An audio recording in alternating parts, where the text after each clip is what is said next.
This video calculates Mercury's perihelion precession according to general relativity. Here is a diagram of Mercury's elliptical orbit around the Sun. As Mercury travels around the Sun, its closest approach is called its perihelion. As the centuries unfold, Mercury's perihelion precesses in the same direction that the planet moves. In this little animation, the ellipse is exaggerated for clarity, and Mercury's revolutions have been slowed down by a factor of about 20,000, so you can see the precession of the perihelion clearly as the centuries roll by. This precession was witnessed by the French astronomer Urbain Jean-Joseph Leverrier in 1859, and it came to 574 arcseconds per century. Most of that amount could be explained by the tug from other planets in the solar system and the fact that the Sun is not a perfect sphere because it bulges in the middle. However, 43 arcseconds per century remained unaccounted for until the advent of general relativity. This video will show how general relativity accounts for precisely the 43 arcseconds per century of extra precession, using a nice derivation I learned from reading a book by Kevin Brown called Reflections on Relativity. This derivation not only produces the first term in the approximation to the exact result, but all subsequent terms as well, unlike the popular derivations I've seen, and furthermore, it is easy to explain. Let's begin by remembering the geodesic equation, the four-velocity, and most importantly, the metric equation from a previous video. Just as Pythagoras' theorem tells us how to measure length, which is a quantity that all observers agree upon, the metric equation tells us how to measure proper time, which is a quantity that all observers agree upon. For those of you that are wondering, we don't need to cover proper distance in this video, which is what happens when the right side of the metric equation is positive. Recall that proper time is the time between two events as measured by an inertial observer traveling between the two events. Since the planet Mercury travels around the Sun in an elliptical orbit, it is more suitable to switch to spherical polar coordinates rather than Cartesian coordinates. So let's do this. Remember from the geodesic video that the coefficients in front of the differentials in the metric equation are the corresponding components of the metric tensor g that is found in the geodesic equation. This is the metric equation for flat spacetime, but to calculate Mercury's perihelion precession around the Sun, we need to find out how the Sun distorts flat spacetime. So let's put unknown functions a, b, c, and d in front of the differentials to represent that distortion. Since the Sun is a sphere to a good approximation, we will assume the Sun does not curve space in the theta or phi directions due to spherical symmetry. So we can get rid of the functions c and d. To figure out a and b, let's use the r component of the geodesic equation. So let's change the two mu's in the equation to r's. Now nu in the equation is summed over all four coordinates, but there is no grt because there is no dr dt in the metric. There is no gr theta since there is no dr d theta in the metric. There is no gr phi since there is no dr d phi in the metric, so the only surviving term is grr, which is the coefficient in front of the dr squared, which is b. In the second term, alpha and beta are also summed over all four coordinates. But to help us find out what b is, let's take the simple case of a stationary object. In that case, the velocity is 0, so the only non-zero four-velocity is ut. So let's replace alpha and beta with t. Gtt is the coefficient in front of the dt squared term in the metric, so it is negative a. Looking at the first term again, we can expand it out using the product rule. Since the object is stationary, ur is 0, so the first term vanishes. The second term does not vanish, because although ur is 0, its first derivative is not zero. Now ut is dt by d tau, so let's make that replacement. Since we are working in spherical polar coordinates, let's replace the Cartesian version of u tilde with its spherical polar form. Of course, the r component of u tilde is dr by d tau, so let's make that replacement too in the first term. Now what does dt by d tau squared equal? For that, we can turn to the metric equation again. For a stationary object, dr, d theta, and d phi are zero, so the last three terms in the metric equation vanish. Solving for dt by d tau squared, we find it equals 1 over a. Now let's solve for di a by di r.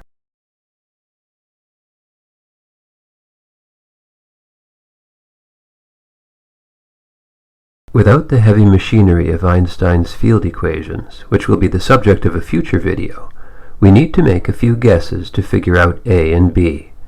We will make the simplest guesses possible for the quantities on the right side of the equation and see what we end up with. The simplest interpretation of the quantity d squared r by d tau squared is that it is the acceleration of gravity, namely negative gm over r squared. So let's make that guess. The simplest guess for AB is that it equals 1, so that we can remove it from this equation entirely. So let's make that guess too. Now A is only a function of r, because the space-time curvature around the Sun doesn't vary with time, nor does it vary with angle due to its spherical symmetry. So the partial derivative can be replaced with a full derivative. Integrating yields negative 2gm over r plus a constant. Now far away from the Sun, as r approaches infinity, space-time becomes flat, so A must approach the flat space-time value of 1. Therefore the constant must equal 1. Solving for b in the second equation, and putting in our expression for a, we then substitute our values for a and b back into the metric equation to obtain our result for how the Sun curves space-time. This famous result is called the Schwarzschild metric, discovered by Carl Schwarzschild in 1916, who solved the Einstein equations for the case of spherical symmetry. We haven't learned about the Einstein equations yet. That will be a subject for a future video. So we had to rely on a couple of clever guesses to arrive at the same result. Now it's time to use the geodesic equation along with the Schwarzschild metric to tackle the precession of the perihelion of Mercury. We begin with the mu equals t component of the geodesic equation. In the first term, nu is summed over all four indices, but GTR, GT theta, and GT phi are all zero, because dt dr, dt d theta, and dt d phi do not appear in the metric equation.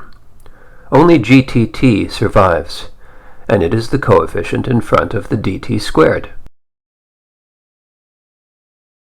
Since none of the metric tensor components are functions of the time coordinate, the second term in this equation vanishes. Because the term in brackets does not change with proper time, that means it is a constant of the motion. To see what this constant is, let's replace ut with dt by d tau to remind us what it is. Far away from the Sun, the second term in brackets vanishes, and dt by d tau is simply the flat space time dilation formula, which is 1 over the square root of 1 minus v squared. Since energy is gamma mc squared, or gamma m, because we suppress c in all our equations, and since gamma is 1 over the square root of 1 minus v squared, it follows that c is the energy per unit mass of an object, to which we give the symbol little e. Let's put this result off to the side for safekeeping. Now let's turn our attention to the mu equals theta component of the metric. In the first term, the nu's are summed over all four coordinates as before, and only the g theta theta term survives, which is r squared. In the second term, we must sum alpha and beta over all four coordinates, but we see that the only metric component with a theta dependence is g phi phi, which is r squared sine squared theta. Taking the partial derivative in the second term, we arrive at this equation. This differential equation describes the motion of Mercury as shown below, with the angle theta marked by the purple curve. Theta varies constantly from side to side, and complicates our system of differential equations. But a great simplification occurs if we simply orient our coordinate system along the plane of Mercury's orbit, like so. In this case, theta equals pi by 2 radians initially, and Mercury has no initial velocity in the theta direction, so u theta equals 0 initially. These constant values turn out to be, as can be seen, a solution to the mu equals theta geodesic equation, namely that theta equals the constant pi by 2, and u theta equals a constant value of 0. This demonstrates that even in general relativity, the orbits of planets are planar, that is, they are confined to a two-dimensional plane. We choose this orientation of our coordinate system with Mercury always remaining at theta equals pi by 2, so we can now make that substitution into our metric equation without any loss of generality.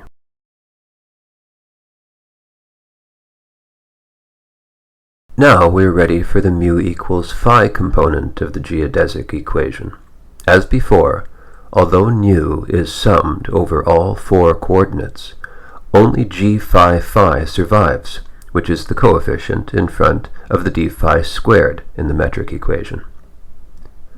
Since none of the metric coefficients have any phi dependence, the second term vanishes, and we are left with the result that r squared u phi is a constant of the motion. Reminding ourselves that u phi is d phi by d tau, we recognize this constant as the angular momentum of Mercury, and we give it the symbol little l. We will substitute these two constraints on the motion of Mercury into the metric equation, but first let's prepare the metric equation by dividing both sides of the equation by d tau squared. Now we make the substitutions for dt by d tau and d phi by d tau that we discovered from our geodesic equation.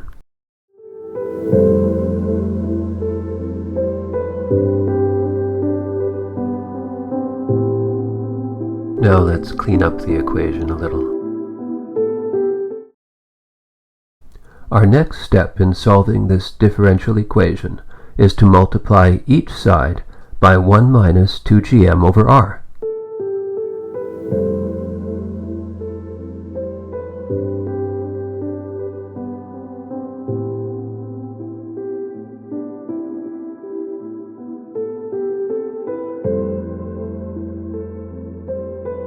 Now let's bring the constant terms over to the left side, and the terms involving r over to the right side, expanding out the brackets. It's typical to multiply each side by 1/2 to help us recognize the terms. I call this the orbit equation, and I will use it as a starting point in a future video. To solve this differential equation, let's make the substitution that u equals 1 over r. Next, we write dr by d tau as dr by du times du by d tau. To find dr by du, we take the derivative of u with respect to r and rearrange. And now let's write du by d tau as du by d phi times d phi by d tau. d phi by d tau is L over r squared, so let's substitute that into the equation. The r squareds cancel, and we're left with this result. Let us now solve for du by d phi squared.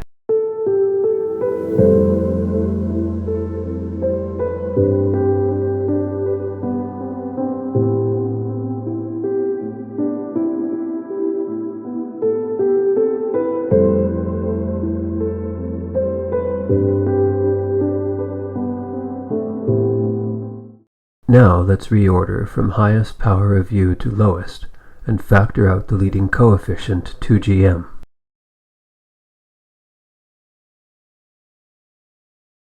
The right side of this equation is a cubic equation that can be factored into three roots, up, ua, and a third root, us. Two of the three roots are the turning points of Mercury, namely Mercury's perihelion, or closest approach to the Sun, and aphelion, or furthest position from the Sun. These turning points occur when du by d phi is 0, because that is where Mercury's radius from the Sun is neither increasing nor decreasing. The third root does not have an analog in Newtonian gravity, given an orbit with a specified angular momentum and energy. The third location in general relativity corresponds to getting too close to the event horizon of the Sun if it were a black hole. No matter how much energy and angular momentum a planet has, if it gets too close to a black hole, it will turn inwards and fall towards the center. This turning point is theoretical in nature for Mercury, and not part of her orbit. This differential equation is difficult to solve, but we will make use of the fact that we know the Newtonian result is an ellipse, so we will use the equation of an ellipse as our starting point. In polar coordinates, an ellipse has an equation of the form 1 over r equals 1 over r naught plus epsilon cos alpha, where r naught and epsilon are constants. Since u equals 1 over r, we can write u equals u naught plus epsilon cos alpha, where alpha is the angle between Mercury and its perihelion. Let's now go ahead and insert this formula into our differential equation.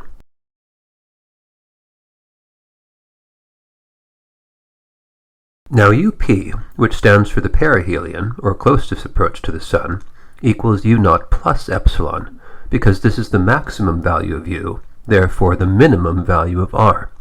So let's substitute that in and simplify. Similarly, ua, which stands for the aphelion, or furthest distance from the Sun, equals u naught minus epsilon, because that is the minimum value of u, therefore the maximum value of r. So now let's substitute that into the equation and simplify.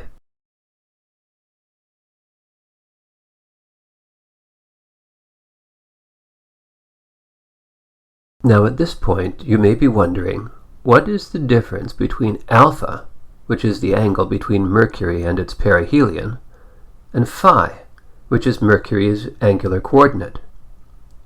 Remember that Mercury's ellipse is actually precessing about the Sun, like so. Its angular coordinate phi is based upon our fixed coordinate system. Alpha, on the other hand, is relative to the ellipse. In fact, the difference between phi and alpha is precisely equal to the precession angle of Mercury's perihelion.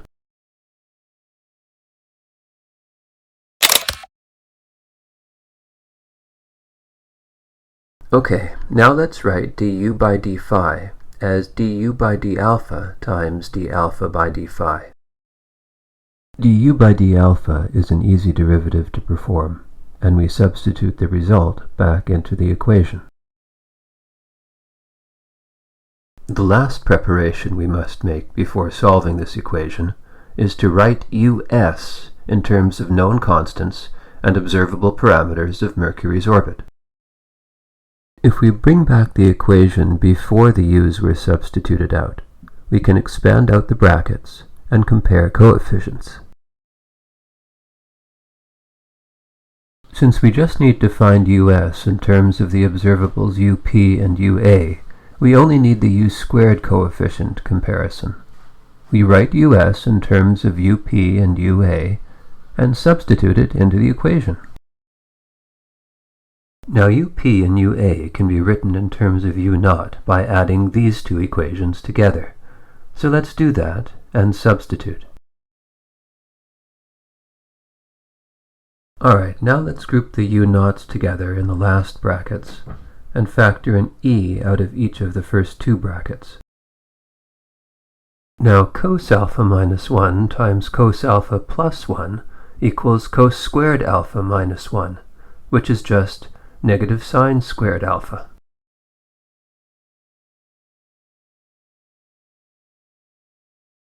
Let's square the negative epsilon sine alpha on the left, and we see that it cancels with 1 on the right. We multiply through by 2gm and solve for d phi.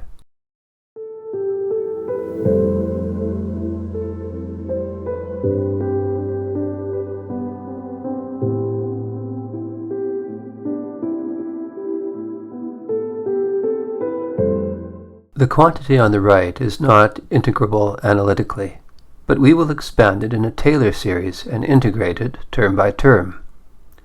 We remind ourselves that 1 plus x to the n expands out to 1 plus nx plus n times n minus 1 over 2 factorial x squared up to order x squared. Here we can identify our x as negative 2gm times 3u naught plus epsilon cos alpha, and n is negative 1/2. Let's substitute those values into our binomial expansion.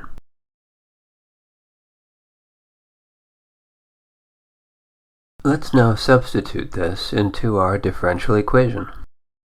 Let's now expand out the brackets and clean things up a little.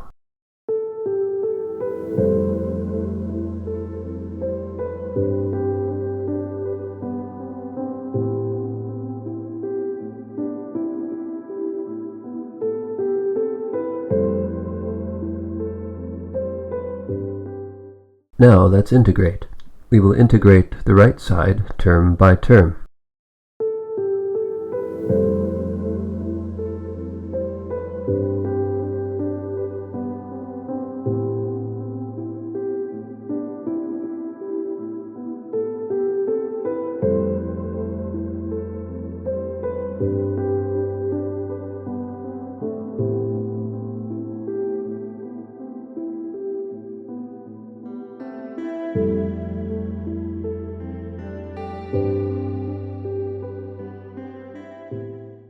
Let's move alpha over to the other side and identify the left side as the precession angle. If we want to know the precession angle after a complete orbit of Mercury, we simply set alpha equal to 2 pi. The sines of 2 pi and the sine of 4 pi are 0, and after a little bit of cleanup, we are left with this expression. It is quite common to come across the first-order term in GM in relativity courses and books, but the second-order term in GM is far less common. Using this method, we could have calculated as many terms as we liked. Now it's time to put in some values for Mercury. Mercury has an aphelion of 70 million kilometers and a perihelion of 46 million kilometers. Since U equals 1 over R, let's calculate UP and UA.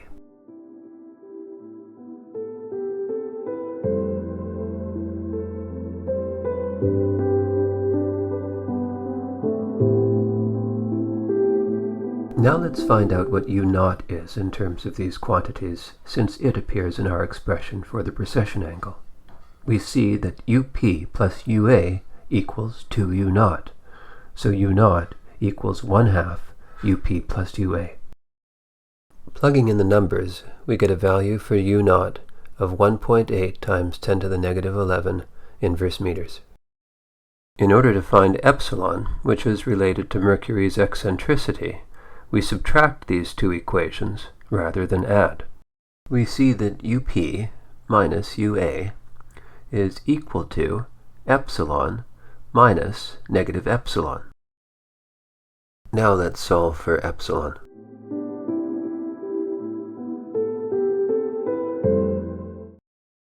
Plugging in the numbers for UP and UA, we get a value for epsilon of 0.370 times 10 to the negative 11 inverse meters. We will also need to plug into our equation the mass of the Sun, 2.0 times 10 to the 30 kilograms, and the value of g, Newton's universal gravitational constant of 6.67 times 10 to the negative 11 meters cubed per kilogram second squared. We are now going to find GMU naught because it appears in both terms in the expression for the precession angle.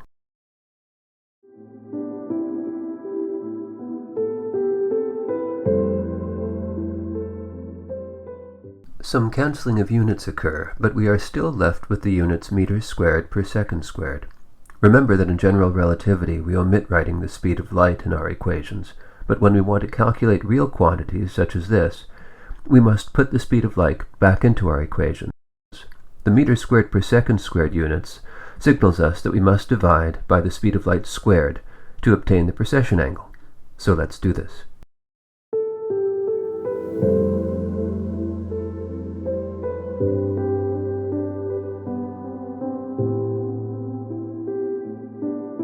Now let's insert this result into the first term of the equation for the precession angle.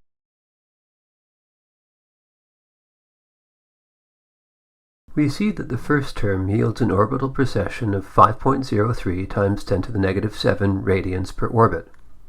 The second term depends upon gm u0 squared as well as gm epsilon squared, so it will be much smaller. If we put in all the values and divide by c squared as before, this yields a result of 6.04 times 10 to the negative 14 for the gm u0 squared term, and 0.01 times 10 to the negative 14 for the gm epsilon squared term. So as you can see, the second order correction is roughly 10 million times smaller than the first order term, and can therefore be neglected. The final result is about 1/2 millionth of a radian of precession per orbit of Mercury. How does that compare with the unaccounted for precession of 43 arcseconds per century observed by Leverrier back in 1859? Well, to find out, let's convert radians per orbit to arcseconds per century.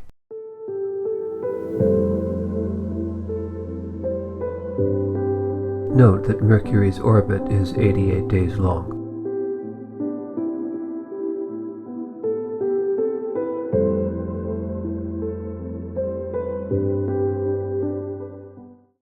We multiply and divide all these conversion factors together to obtain a final result of 43 arcseconds of precession per century, just as Leverrier observed. It is interesting to note that our analysis is valid only if the binomial expansion we used converges, which occurs if the maximum value of x is less than 1, which happens when cos alpha equals 1. Plugging in our values for u0 and epsilon, we see that x max equals 2gm times 2up plus ua, which is always less than 2gm times 3up, since ua is always less than up, or at most equal, if the orbit is circular. Solving for rp, we find that the binomial expansion converges as long as rp is greater than 6gm. In our next video, we will show that 6gm is the smallest radius possible for stable circular orbits to exist. And we will show that the perihelion of elliptical orbits can be slightly smaller than 6gm, but not much smaller. Thank you for watching.